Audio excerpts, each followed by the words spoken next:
Good morning. Morning మ్యాగజైన్కి స్వాగతం. ప్రముఖ దినపత్రికలో వస్తున్న వార్తల వెనకాల జరుగుతున్న పరిణామాలు చూద్దాం. ఈనాడు చూస్తే కుట్ర అమలుకు తహతహ అంటూ ఇంటింటికి వెళ్లి పింఛన్లు ఇవ్వడం కుదరదట, అడ్డుకునేందుకు సెర్ప్ సీఈఓ మురళీధర్ రెడ్డి విశ్వ ప్రయత్నం, మెజార్టీ కలెక్టర్ల ఆమోదం తెలిపిన మొండిపట్టు, సచివాలయ ఉద్యోగులు ఇంటింటికి వెళ్లడం కొత్త, సచివాలయ ఉద్యోగులు ఇంటింటికి వెళ్ళడం ఇప్పుడే కొత్త అన్నట్టు వైకాపా ప్రభుత్వం మురళీధర్ రెడ్డి హంగామా చేస్తున్నారు. కులగణన పేరుతో సచివాలయ ఉద్యోగులను ఇంటింటికి పంపి ప్రతి కుటుంబం సమాచారం సేకరించిన సంగతి అప్పుడే మర్చిపోయారా? అంత పెద్ద కార్యక్రమానికి ప్రభుత్వం మొదట్లో ఇచ్చిన గడువు వారమే కదా, అంతకంటే పింఛన్ల పంపిణీ పెద్ద పనే.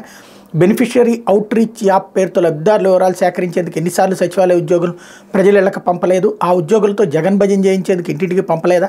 వీటన్నింటికి లేని ఇబ్బంది ఏ అదరువు లేని వృద్ధులు, వితంతువులు, ఒంటరి మహిళలు, దివ్యాంగులు ఇతరుల ఇళ్ల వద్దకు వెళ్ళి పింఛన్ ఇవ్వడంలోనే వచ్చిందా అంటూ ఒక వార్త. ఓవరాల్గా చూస్తే ఇప్పుడు సచివాలయ ఉద్యోగుల చేత ఎందుకు ఇప్పించరు అన్నటువంటి, మరి ఇంతకుముందు సచివాలయ ఉద్యోగుల్ని కూడా ప్రభుత్వం మనుషులే అని చెప్పారు కదా, వైఎస్ఆర్ కాంగ్రెస్ పార్టీ మనుషులే అని చెప్పారు కదా. ఇప్పుడు వాలంటీర్ల విషయంలో యూటర్న్ రాగానే, వాలంటీర్ల విషయంలో ఎప్పుడైతే విషం చిమ్మి అది ఆపిచ్చారో, ప్రజల్లో తిరుగుబాటు రాగానే వెంటనే రూట్ మార్చేసి సచివాలయ ఉద్యోగులు, మొన్నటిదాకా చెప్పిన సచివాలయ ఉద్యోగులు కూడా జగన్ వచ్చాక పెట్టించాడు, జగన్ మనుషులు వైసీపీ కార్యకర్తలనే కదా, మరి ఇప్పుడు వాళ్ళతో ఎట్లా ఇప్పిస్తారు? ఇంకొకటి, మనం ఇంతకాలం చెప్పినటువంటిది ఏంటి, సర్పంచులు పాత వ్యవస్థ కావాలని కదా, జన్మభూమి కమిటీలు ఇవన్నీ, మరి అట్లాగ పెట్టుకోవాలి. లేకపోతే కనుక ఆర్డీఓలు, ఎంఆర్ఓలు, ఆర్ఐలు వాళ్ళతో కదా ఇప్పించాల్సింది, సచివాలయ ఉద్యోగులతో ఎందుకు ఇప్పించాలి? రెండో పాయింట్, సచివాలయ ఉద్యోగులు జగన్ వచ్చాక పెట్టినాడు, మరి వాళ్ళు ఇన్ఫ్లుయెన్స్ చేయరా ఇప్పుడు జనాల్ని? జగన్ వచ్చాకనే వాళ్ళకి అపాయింట్మెంట్లు అయినాయి, ఎగ్జాము, ట్రైనింగు, తర్వాత వర్క్ వాళ్ళకి పర్మనెంట్ అయింది, మరి వాళ్ళు ఇన్ఫ్లుయెన్స్ చేయరా సచివాలయ ఉద్యోగులు? ఇంకొకటి, 40 మందికి ఒకళ్ళు ఉండరు కదా సచివాలయ ఉద్యోగి. ఇక్కడ 2,60,000 మంది చేసేటటువంటి పని 1,30,000 మందే చేయాలి. అప్పుడు 4 రోజుల పని 8 రోజులు అవుతుంది, 10 రోజులు అవుతుంది. అంటే ఈ ఆలస్యానికి పాపం ఎవరిది? సాధారణంగా మొదటి రోజునే 90% పూర్తయిపోతాయి ప్రతిసారి కూడా పెన్షన్లు ఇవ్వటం. అసలు పాయింట్ అది. ఒకటి, దాన్ని ఏమంటారంటే, ముందు విషం చిమ్మాం వాలంటీర్ పని ఆపేస్తే ఇక ఆటోమేటిక్గా జగన్ పడిపోతాడని. కానీ నేను మొట్టమొదటి నుండి చెప్తొస్తున్నా, ఇది జగన్ మీద ప్రేమతోనో వైసీపీ మీద ప్రేమతోనోగా చెప్పింది. అది చాలా ప్రమాదకరమైనటువంటి ఆట ఆడబాకండి, దెబ్బతింటారు అన్నట్టు. అయిపోయాక ఇప్పుడు చేతులు కాలేక ఆకులు పట్టుకుని అబ్బెబ్బే ఇదేంత, వాళ్ళతో ఎందుకు ఇవ్వకూడదు, వీళ్ళతో ఎందుకు ఇవ్వకూడదు, ఇక అధికారులను బెదిరిస్తున్నారు. ఇప్పుడు ఈ వార్త వెనకాల ఉన్నది ఆ సదరు అధికారిని బెదిరించడం. మేము పేపర్లో చెప్పాం కదా, నువ్వు సచివాలయ ఉద్యోగులతో చేయించాను, మరి ఇప్పుడు రేపు పొద్దున ఇంకోటితో సచివాలయ ఉద్యోగులు ఎట్లా చేస్తారు? వాళ్ళందరూ జగన్ వచ్చాక ఇప్పుడు సచివాలయ ఉద్యోగులను ఎన్నికలకు వాడద్దని చెప్పి ఇదే నిమ్మగడ్డ పిటిషన్ వేయలేదా? ఇదే నిమ్మగడ్డ కంప్లైంట్ చేయలేదా? చివరికి వాళ్ళకి ఏం పనప్పు చెప్పారు? ఓన్లీ వేలు మీద ఇంకు మాత్రమే వేసే పని మిగతా ప్రభుత్వ ఉద్యోగులు అందరూ చేయాలి, వీళ్ళు జగన్ మనుషులు కాబట్టి వాళ్ళు కేవలం వేలు మీద ఇంకేసే పని తప్పించి ఇంకేమీ ఇవ్వకూడదని ఆర్డర్లు తెప్పించలేదా? వ్యవస్థలలో మనం మేనేజ్ చేయగలిగిందంతా మ్యాక్సిమం చేసేసాం. ఇప్పుడు అందులో కొంతన్నా మినహాయింపిద్దామన్నటువంటిది. ఒక వ్యవస్థ పతనం చేసి, ఆ పతనం చేసిన వ్యవస్థ శిథిలాలలో నుంచి ఒక రాయి తీసి ఆ రాయితో తల పగలగొట్టుకుందాం అనుకునేటటువంటి కొత్త కాన్సెప్టు ఇది. ఏ మేరకు సబబు, ఏం జరిగింది అన్నటువంటిది ప్రజలందరూ చూస్తున్నారు. దాంట్లో మళ్ళీ ఇదేదో ఎవడో లాగేస్తున్నాడంటూ పెద్ద కార్టూన్, మొత్తం ఇంత పెద్ద విషయాన్ని చిమ్మి దాన్ని కూడా కవర్ చేసుకోవడం అన్నది వీళ్ళకే చెల్లింది. తప్పు చేసిన దాన్ని ఎలా సమర్థించుకుంటారు వీళ్ళు అనడానికి సజీవ సాక్ష్యమే. అయితే జగన్ అక్రమాస్తుల కేసుల విచారణలో జాప్యానికి కారణం ఏంటి? అఫిడవిట్ వేయాలని చెప్పినా స్పందించలేదు. సిబిఐ నిలదీసిన సుప్రీంకోర్టు 4 వారాల్లోగా అఫిడవిట్ దాఖలు చేయాలని స్పష్టీకరణ. ఇది ఒక పెద్ద వార్త రాసుకొస్తారు. ఇది ఈ విషయంలో ఉన్నటువంటి పార్టీ. ఆగస్టు 5వ తారీఖు సుప్రీంకోర్టు వాయిదా వేసింది. అసలు విషయం అది సీరియస్గా తీసుకున్నట్టు సుప్రీంకోర్టు ఆగస్టు 5 ఎన్నికల లోపు డ్రామా చేద్దాం అనుకుంటే అది రఘురామకి షాక్ తగిలింది. ఆగస్టు 5ని విచారిస్తాను. అప్పటికి ఎన్నికలు అయిపోయాక జగనే అధికారంలో ఉంటే అదొక ఆస్పెక్ట్, జగన్ అధికారంలో లేకపోతే అప్పుడు మరొక ఆస్పెక్ట్. అప్పుడు ఆటోమేటిక్గా అసలు ఈ కేసే డిస్పోజ్ అయిపోయినట్టే, వేస్ట్ అయిపోయినట్టే కదా. జగన్ అధికారంలో ఉంటే అప్పుడు పనికి వస్తుంది కోర్టుకి, అంతే తప్పించి మరేం లేదు. బట్ దాన్ని వార్త మళ్ళీ వార్త ఒకటి, వాస్తవం మరొకటి. దానికి సాక్ష్యం ఇది.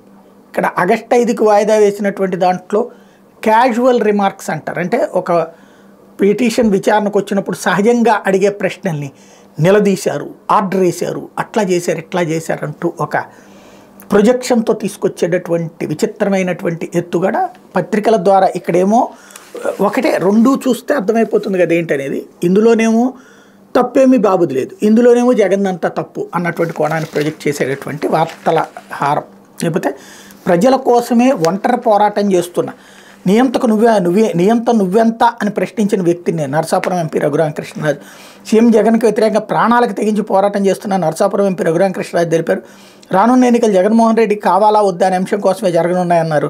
సోమవారం రచ్చబండ కార్యక్రమంలో భాగంగా ఆయన హైదరాబాద్లో మీడియాతో మాట్లాడి జగన్మోహన్ రెడ్డిపై మోపిన 11 ఛార్జ్షీట్లు 3000కు పైగా వాయిదాలు కొట్టి సిబిఐ న్యాయస్థానం అనుమతించిందని చెప్పారు. ఇదే కోణంలో నుంచి రోజు పాడిందే పాటరా పాచిపళ్ళ దాసుడు అని రోజు అదే స్టేట్మెంట్, అదే రచ్చబండ. ఇప్పుడు ఏంటంటే ఆయన బాధపడుతున్నాడు కాబట్టి హైలైట్ చేయాలి. ఇంతకీ జగన్ నియంత అని చెప్పి వ్యతిరేకించారు ఒక్కడే ఎందుకు అవుతాడు? Chandrababu Naidu, Pawan Kalyan, Bharatiya Janata party, CPI, CPM వాళ్ళందరూ ఆడిపోయారు. ఈయన ఒక్కడే వ్యతిరేకించేది ఏంది? నెంబర్ 1. రెండోది, ఈయన వాళ్ళ మీడియాని అట్రాక్ట్ చేయడానికి చేసుకొచ్చింది. ప్రజలకి ఏం ఒరిగింది? నరసాపురం ప్రజలకి ఏం ఒరిగింది? రాష్ట్ర ప్రజలకి ఏం ఒరిగింది ఈయన వలన? అది కదా ఆలోచించుకోవాల్సింది. అది మిస్ అయ్యాడు. కాకపోతే అదే నడుస్తున్నది. ఇప్పుడు ఇంటింటికి వెళ్ళి పింఛన్ ఇవ్వాలి, ఈ నెల 5 లోపు పంపిణీ పూర్తి చేయాలి, పింఛన్ల కోసం సచివాలయాలకు వెళ్లాలన్న ఉత్తర్వులు రద్దు చేయాలి, చంద్రబాబుపై తప్పుడు ప్రచారం చేసిన వైకాపా నేతలు అరెస్ట్ చేయాలి, సీఎస్ జవహర్ రెడ్డికి తెలుగుదేశం పార్టీ నేతల విజ్ఞప్తి. ఇలాంటి విచిత్రాలు చాలా నడుస్తుంటే ఇంటి వద్ద పింఛన్ ఇవ్వకపోవడం వైకాపా కుట్ర, ఖజానా ఖాళీ చేసి తెలుగుదేశం పార్టీ దుష్ప్రచారం, విమర్శలను తిప్పికొట్టిన నేతలతో చంద్రబాబు టెలికాన్ఫరెన్స్. ఇక ఓవరాల్గా మొత్తం ఒక పెద్ద బురద గుంటలోకి దిగారు. ఆ బురద కడుక్కునేందుకు ఎదురాళ్ళ మీద కేసేందుకు మన చేతిలో ఉన్న పత్రికలు లేదా ఇలాంటి వెంట పత్రాలు మొత్తం 25 మంది తెలుగుదేశం నాయకులు వెళ్ళి కంప్లైంట్ ఇచ్చారంటే వాలంటీర్లని తీసేసినటువంటి ఇంపాక్ట్ ఏంటన్నటువంటి తెలుస్తోంది. లేకపోతే ముఖ్యమంత్రి మౌనమేళ నోయి. ఉమ్మడి అనంతపురంలో 2 రోజుల పాటు జగన్ బస్సు యాత్ర ఒక్క మాట మాట్లాడలేదని వైకాపాలోని అసంతృప్తి. 5 ఏళ్లలో కరువు జిల్లాకు చేసిందేం లేకపోవడంతోనేనా ఇది? శుభం పలకరా పెళ్లి కొడక అంటే పెళ్లి కూతురు మొండేదన్నాడట వెనకటికొకడు. ఇప్పుడు అట్లా ఉంటుంది. రోజు మేము జగన్ మాట్లాడితే అది ఎట్లా మాట్లాడతారు, ఇది ఎట్లా మాట్లాడతారు. నిన్న జరిగింది ముస్లింలకు సంబంధించినటువంటి కార్యక్రమం, ఆ పండగ కాబట్టి అక్కడ క్యాన్సిల్ కాకుండా దానికి అనుగుణంగా ఇఫ్తార్ విందు ఇచ్చారు. ఏం మాట్లాడలేదట అక్కడ. ఆ వచ్చిన వాళ్ళందరితో మరి ఏమన్నా నోటికి స్టెక్కర్ వేసుకుని ఉన్నాడే, ఉపన్యాసం ఇవ్వలేదు. ఎందుకని? ఆ పండగ రోజున పండగ సెలబ్రేషన్ ఉండనివ్వాలన్నట్టు. దాంతో అక్కడ ఏం చేయలేదని చెప్పి బారిపోయి వస్తున్నాడట. జనం లేరని రాస్తారు, ఓ పక్కన బస్సులు ఎక్కువైపోయినాయని రాస్తారు, మరో పక్కన ఈ టైప్లో రాస్తారు. ఏదో ఒక విషం చెమ్మడం అన్నటువంటిది. ఇది నేను అబద్ధం చెప్తున్నాను, నిజం చెప్తున్నాను, ఒకసారి ఆలోచించండి. రోజు ఇలాంటి తప్పుడు ప్రచారాలతో ఇది మరి చంద్రబాబు విషయంలో ఎందుకు రాయరు? చంద్రబాబు నిన్న ఏమన్నా మాట్లాడా? ఎందుకని వెళ్ళలేదు ఆయన కూడా? ఈ కార్యక్రమం ఇప్పుడు అందుకే కదా వీడియో కాన్ఫరెన్స్ టెలికాన్ఫరెన్స్ అంటే ఏదో మాట్లాడాడని వేసుకొచ్చింది. బాబు విషయంలోనేమో బాబు వెళ్ళకపోయినా పర్లేదు, ఇక్కడ వెళ్ళి ఇఫ్తార్ విందు పెడితే అందుకు నోరెందుకు మూతపడిపోయిందంటూ ఇట్లాంటి విచిత్రమైనటువంటి వ్యవహార శైలి. లేకపోతే జనసేనలో చేరిన మండలి బుద్ధప్రసాద్, నిమ్మక జయకృష్ణ మరికొందరు కూడా జనసేన అధ్యక్షుడు పవన్ కళ్యాణ్ సమక్షంలో పలువురు కీలక నేతలు సోమవారం జనసేన పార్టీలో చేరారు. కాకినాడ జిల్లా పిఠాపురం మండలం కుమార్పురంలో ఈ చేరికలు జోడు చేసుకుని ఆనగడ్డ నియోజకవర్గానికి తెలుగుదేశం పార్టీ నేత మాజీ ఉపసభాపతి మండలి బుద్ధప్రసాద్, ఆయన అంచర్లు, పాలకొండ నియోజకవర్గ Telugudesam party incharge Nimmaka Jayakrishna, railway Koduru నికత్తులో ముక్కావారిపల్లి సర్పంచ్ అరవ శ్రీధర్ అంచర్లు జనసేనలో చేరారు. వీళ్ళందరికీ పవన్ కళ్యాణ్ కండువాలు గెప్పి ఆహ్వానించారు. నాయకులు మండల రాజేష్, తాతంశెట్టి నాగేంద్ర, డాక్టర్ గౌతమ్, గర్భాన సత్యబాబు తదితరులు పాల్గొన్నారంటూ. ఓవరాల్గా వాస్తవంగా ఏంటంటే జనసేనకి ఇచ్చిన సీట్లే 24, అందులో ఒక 3 మళ్ళీ 21కి 3 బీజేపీకి ఇప్పించారు, 21.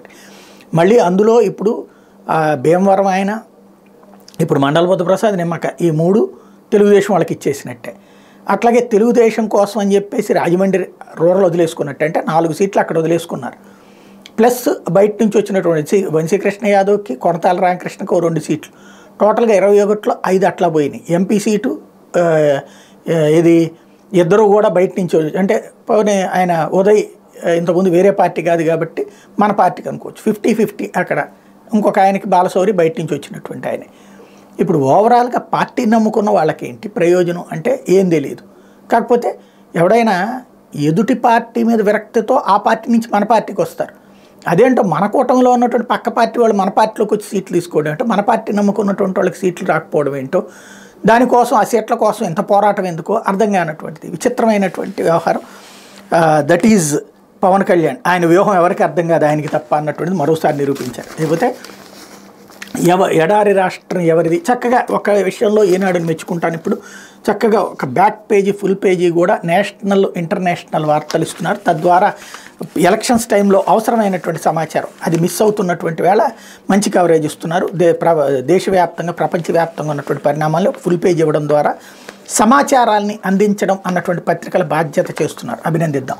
అయితే సాక్షి మేమంతా మీ వెంటే అంటూ ముఖ్యమంత్రి వైఎస్ జగన్ బస్సు యాత్రలో జనగర్జన, పెత్తందారులపై పోరుకు మేమంతా సిద్ధమని నినాదాలు, పోటెత్తిన ప్రజాభిమానం, ఇసుకేస్తరాలనంతగా జనం, ఊరూరా గజమాలతో ఘనస్వాగతం, మహిళా కూలీలతో సీఎం జగన్ మాటామంతి, సామాన్య జనంతో మాట కలిపి మమేకం, సీఎంతో మాట్లాడేందుకు పోటీపడిన అక్క చెల్లెమ్మలు, బస్సు వెంట పరుగులు తీసిన యువకులు, ప్రతి నెల 1వ తేదీ ఉదయాన్నే టెన్షన్గా పెన్షన్ ఇంటికి పంపిన మనవడిని చూడటానికి అవ్వాతాతలు, దశాబ్దాల సొంత ఇంటి కల నెరవేర్చిన సోదరుడి కోసం అక్క చెల్లెమ్మలు, అమ్మఒడి, విద్యా కానుక, విద్యా దీవెన పథకాలతో తమ చదువులకు భరోసా ఇచ్చిన మామయ్యతో మాట కలపడానికి విద్యార్థులు, సొంత కాళ్లపై నిలబడ్డామని చెప్పడానికి యువకులు, ఇలా ఒక్కరేంటి అన్ని వర్గాల ప్రజలతో అనంతపురం చెన్నై జాతీయ రహదారికి ఎక్కిరిసింది. ప్రీతమ నేత ముఖ్యమంత్రి వైఎస్ జగన్ దగ్గర నుంచి చూడాలని, కరచాలనం చేయాలని, కుదిరితే మాట కలపాలని వేలాది మంది ప్రజలు పరితపించడం అడుగడుగునా కనిపించింది. సీఎం సైతం ప్రజలతో అదే రీతిలో మమేకమయ్యారు అన్నటువంటి వార్తని జనం వచ్చారన్నటువంటి దాన్ని ఫుల్ ప్లేటెడ్గా హైలైట్ చేసుకొచ్చారు. ఇకపోతే తిరుగుబాటుతో తత్తరపాటు, అవ్వాతాతలకు పింఛన్లపై ఆటంకాలు, బాబు బృందం నిర్వాహకమే, పింఛన్ల పంపిణీపై వాలంటీర్లకు వ్యతిరేకంగా ఫిబ్రవరి 1న ఈసీకి అచ్చన్న ఫిర్యాదు, 4 నెలలుగా సుప్రీము, ఢిల్లీ హైకోర్టు, రాష్ట్ర హైకోర్టులో నిమ్మగడ్డ పిటిషన్లు, ఫిబ్రవరి 23, 25న ఈసీకి సైతం ఫిర్యాదు, నిమ్మగడ్డ బాబు బంధం స్థానిక ఎన్నికల్లోని బట్టబయలు, బాబు బృందం ఫిర్యాదులతోనే ఇంటి వద్దకు పింఛన్లకు ఈసీ బ్రేక్, సీఎం జగన్ ప్రభుత్వానికి ఆపాదిస్తూ ఈనాడు రోత కథనాలు, గతంలో విమర్శించిన సచివాలయ ఉద్యోగులతోనే పింఛన్లు పంచాలంటూ డిమాండ్, లబ్ధిదారుల ఇళ్ల వివరాలకు వారు ఎవరో ఒకరిపై ఆధారపడాల్సిందేగా, ఇవన్నీ ఆలోచించి నిర్ణయం తీసుకున్న అధికారులపై అబాండాలు అంటూ ఓవరాల్గా వీళ్ళ వ్యవహారం మొత్తానికి సంబంధించినటువంటి వార్తను హైలైట్ చేశారు. అట్లాగే పింఛన్లు అందుకుని దొంగ ఏడుపు అంటూ ఇంటింటికి వెళ్ళి ఇవ్వాలని సీఎస్ను కోరిన టీడీపీ నేతలు, వాలంటీర్ల ద్వారా తాము వద్దనలేదని బాబు బోకాయింపు అంటూ మరొక కాన్సెప్ట్ని ఇక్కడ హైలైట్ చేశారు. లేకపోతే చంద్రబాబు పింఛన్లను ఆపడం మీ తరం కాదు, పేదవాళ్ళ ఉసురు పోసుకుని నువ్వేం బాగుపడతావు, కేంద్ర ఎన్నికల సంఘం వద్ద పైరువి చేసింది మీ వదిన పురంధేశ్వరి కాదా, నిమ్మగడ్డ రమేష్ పురంధేశ్వరి ఎవరో ప్రజలకు తెలియదా, వాలంటీర్లను పక్కన పెట్టండి అని ఈసీ చెప్పగానే సంబరాలు చేసుకుంటారా, 65 లక్షల మంది పింఛన్దారులు కైమా కొట్టేశారని బాబుకు కంగారు, కొట్టేస్తారని బాబుకు కంగారు, 2 నెలలు పింఛన్ ఆపితే సీఎం జగన్పై వ్యతిరేకత వస్తుందా, జగన్ అంటేనే నమ్మకం, చంద్రబాబు అంటే అబద్ధాల కోరంటూ మాజీ మంత్రి పేరు నాని స్టేట్మెంటు, అట్లాగే అవ్వాతాతలపై బాబు కక్ష అంటూ వైఎస్ఆర్సీపీ నేతల ఆగ్రహం, ఈసీ ఆదేశాలను పునఃసమీక్షించాలి మంత్రి బొత్స, బాబుకు అవ్వాతాతల శాపనార్థాలు మంత్రి కారుమూరి, చంద్రబాబు నర్రోప రాక్షసుడు ఎంపీ భరత్, చంద్రబాబు రాక్షసానందం మంత్రి ఆదిమూలపు స్టేట్మెంట్లను కూడా ఇక్కడ హైలైట్ చేశారు. అయితే 21 కాదు 11 పేరే జనసేనది, పోటీ చేసేది టీడీపీని అంటున్న జనసేన శ్రేణులు అంటూ, జనసేనకి ఇచ్చిన మెజార్టీ సెట్లో గత ఎన్నికల్లో టీడీపీ తరఫున పోటీ చేసిన వారే ఇప్పుడు జనసేన అభ్యర్థులుగా వారిలో వీరు కూడా సీటు కేటాయింపు తర్వాత జనసేనలోకి చేరిక, తాజాగా అవనిగడ్డ, పాలకొండ టీడీపీ నేతలు అలా జనసేనలో చేరి ఇలా టిక్కెట్ల కైవసం, గత ఎన్నికల్లో పోటీ చేసిన లేదా గత 5 ఏళ్లలో పార్టీకి పనిచేసిన వారికి దక్కింది సగం సీట్లు అంటున్న నేతలు, బీజేపీకి కేటాయించిన 10 సీట్ల పరిస్థితి కూడా ఇంతేనంటూ కమలదళంలో చర్చ అంటూ, ఇంతన్నాడే గంగరాజు అన్నట్టుగా ఉంది ఇప్పుడు జనసేన పరిస్థితి, తెలుగుదేశం పార్టీతో పొత్తుకు ముందు వరకు జనసేనకు 60, 50, 40 సీట్లు అంటూ ఊరించి చివరకు పవన్ కళ్యాణ్ టీడీపీ అధినేత చంద్రబాబు కేటాయించింది కేవలం 21 సీట్లని, తీరా అభ్యర్థులను పూర్తి స్థాయిలో ఖరారు చేసేశాక చూస్తే అందులో టిక్కెట్లు పొందిన అసలు సిసలైన జనసేన నేతలు కేవలం 11 మందేనని ఆ పార్టీ నేతలు నిట్టూర్పు విడుస్తున్నారు. గత ఎన్నికల్లో టీడీపీ తరఫున పోటీ చేసిన అభ్యర్థులే సరిగ్గా ఇప్పుడు మళ్ళీ ఎన్నికలు వచ్చేసరికి జనసేన పార్టీలో చేరి ఆ పార్టీ తరఫున పోటీ చేస్తున్నాను చూసి ఇవేం పొత్తులు బాబు అంటే జనసేన సేనలు రుసరుసలాడుతున్నారు అన్నటువంటి వార్తని వాళ్ళని రెచ్చగొట్టే ప్రయత్నం సాక్షి చేస్తుంది. ఎందుకంటే వీళ్ళకి అది విచ్ఛిన్నం కావాలి, లేకపోతే వాళ్ళకి విరక్తి కలగాలి అన్నటువంటి కోణంలో. ఇకపోతే టీడీపీ వాళ్ళని చూసి నేర్చుకోండి, వాళ్ళని ఫాలో అవ్వండి, పిఠాపురం జనసేన నేతలతో పవన్ రోజుకు 200 మంది ఓటర్లతో ఫోటోలు దిగుతా, టీడీపీ వాళ్ళని చూసి నేర్చుకోండి, వాళ్ళని ఫాలో అవ్వండి అని తన పార్టీ నేతలకు జనసేన అధినేత పవన్ కళ్యాణ్ సూచించారు. పిఠాపురం పర్యటన ఆదివారం అర్ధాంతరం ముగించుకుని హైదరాబాద్ వెళ్ళిపోయిన ఆయన సోమవారం మళ్ళీ ప్రత్యక్షమయ్యారు. ఈ సందర్భంగా జనసేన నేతలతో సమావేశమయ్యారు. పార్టీ విజయం కోసం అనుసరించాల్సిన వ్యూహాలపై నేతలకు దిశానిర్దేశం చేశారు. జనసేన నేతలందరూ టీడీపీ మాజీ ఎమ్మెల్యే వర్మ ఆధ్వర్యాన ఆ పార్టీ నాయకులతో కలిసి పనిచేయాలని సూచించారు. నియోజకవర్గంలో ప్రతి ఓటర్తో ఫోటో దిగాలని పరిస్థితులు అనుకూలించగానే రోజుకు 200 మందితో ఫోటోలు దిగాలని భావిస్తున్నట్టు చెప్పారు. తన విజయం కోసం స్థానిక జనసేన నేతలు కార్యకర్తలు సమన్వయంతో పనిచేయాలని సూచించారు. మెజార్టీ ఎంత తీసుకురావాలనేది వారిపైనే వదిలేస్తున్నాను, వారు పడే కష్టం మీద తన మెజార్టీ ఆధారపడి ఉంటుందని చెప్పారు అంటూ ఈ సందర్భంగా బుద్ధప్రసాద్ వీళ్ళు జాయిన్ అయ్యారన్నట్టు వార్తని హైలైట్ చేసి, పోలింగ్ స్టేషన్ హోమ్ ఓటింగ్ కావాలనుకుంటే ముందుగా ఫామ్ 12D ఇవ్వాలి. ఇంటి వద్ద 5 పోలింగ్ సిబ్బందితో ఓటు నమోదు. మొత్తం ప్రక్రియ వీడియోతో రికార్డు. రాష్ట్ర ప్రధాన ఎన్నికల అధికారి ముఖేష్ కుమార్ మీనా. వచ్చే సాధారణ ఎన్నికల్లో తొలిసారిగా మన రాష్ట్రంలో కల్పిస్తున్న ఇంటి వద్ద నుంచే ఓటింగ్ హక్కు పైన పోస్టల్ బ్యాలెట్ వినియోగంపైన జాగ్రత్తలు తీసుకోవాలని రాష్ట్ర ప్రధాన ఎన్నికల అధికారి ముఖేష్ కుమార్ మీనా జిల్లాధికారులను ఆదేశించారు. ఎన్నికల్లో 85 ఏళ్లు దాటిన వృద్ధులు, 40% పైగా అంగవైకల్యం ఉన్నవారు పోలింగ్ స్టేషన్కి వచ్చి కానీ ఇంటి వద్ద నుంచే ఓటు హక్కు వినియోగించుకునే అవకాశాన్ని కల్పించారు. పోస్టల్ బ్యాలెట్ అండ్ హోమ్ ఓటింగ్కి సన్నద్ధత తీసుకోవాల్సిన జాగ్రత్తలపై సోమవారం సచివాలయం నుంచి మీనా జిల్లాల ఎన్నికల అధికారులకు వీడియో కాన్ఫరెన్స్ ద్వారా దిశానిర్దేశం చేశారు. ఇంటి వద్దే ఓటు హక్కు వినియోగించుకోవాలనుకునేవారు ముందుగా రిటర్నింగ్ ఆఫీసర్కు ఫారం 12D ద్వారా దరఖాస్తు చేసుకోవాలన్నారు. ఒకసారి ఇంటి వద్ద నుంచి ఓటు వేసే అవకాశం పొందితే వారు నేరుగా పోలింగ్ స్టేషన్కి వచ్చి ఓటు హక్కు వినియోగించుకునే అవకాశం కోల్పోతారన్న విషయంపై ఓటర్లకు అవగాహన కల్పించాలని సూచించారన్నట్టు వార్తనే హైలైట్ చేశారు. లేకపోతే మాపై నీకెందుకు ఇంత కక్ష అంటూ టీడీపీ అధినేతపై చంద్రబాబుపై పింఛన్దారుల ఆగ్రహం. రాష్ట్రంలో పలు చోట్ల లబ్ధిదారుల ఆందోళన. బాబు పాలన జన్మభూమి కమిటీలను తలుచుకుంటేనే భయమేస్తుందంటూ ఆవేదన అంటూ కొన్ని చోట్ల వీళ్ళే రెచ్చగొట్టి తీసుకొచ్చినట్టున్నారు. తద్వారా ఇప్పుడు వాలంటీర్ల ద్వారా ఇటు వృద్ధులు, వికలాంగులు వాళ్ళ ద్వారా కూడా హడావిడి చేయించడానికి వైసీపీ ప్లాన్ చేస్తున్నట్టు కనబడుతుంది. లేకపోతే ఆంధ్రజ్యోతి వంచన వైసీపీ ఇదే పింఛన్ల మీద అంటూ వీళ్ళు కూడా సేమ్ ఈనాడు వీళ్ళు ఇద్దరు కూడా కలుపుకుని రాసేదే కదా.